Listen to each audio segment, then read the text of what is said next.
संभाजी महाराजांच्या चरित्रातनं शिकायचं म्हणजे काय शिकायचं हेच हो.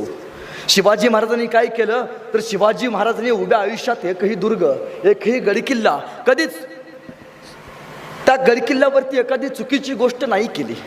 शिवाजी महाराजांनी अनेक गडकिल्ले बांधले, पण अनेक राजांनी जलदुर्ग सुद्धा बांधले असतील, अनेक राजांनी गिरिदुर्ग बांधले असतील, अनेक राजांनी भूदुर्ग बांधले असतील, पण माझ्या राजानं तानाजी, यसाजी, बाजी सारखे जिवंत नरदुर्ग या मातीमध्ये उभा केले.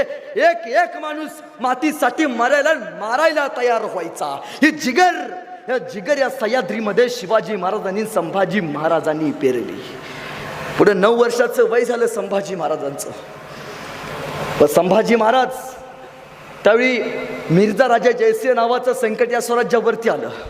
आजूबाजूच्या प्रत्येक इतिहासाची नोंद संभाजी राजांचा इतिहास घेत होतं. संभाजी महाराजांचे डोळे अखंड सह्याद्रीवरती विस्पारले होते, पण त्यावेळी मिर्झा नावाचं संकट सह्याद्रीवरती आलं आणि या मिर्झानं इथले खुले आम राजशाळा चालू केले. खुले आम कत्तल्या, बघा तिकडे रक्त रक्त रक्त.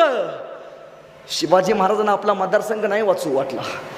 शिवाजी महाराज गेले, त्या मिर्झाला सांगितलं, हे मिर्झा, हे बरं नाही बरं का, एक लक्षात ठेव, याला राजकारणात म्हणत आहे बरं का. आणि छदम्या असतात. मिर्झा म्हणाला, राज आहे यालाच राजकारण म्हणतात. जर तुम्हाला तुमच्या रयतेचा जीव वाचवायचे असतील तर शिवाजी राजे एकतर तह करा, नाहीतर तुमच्या माय माऊलींची डोळ्यात देखत कत्तली बघा.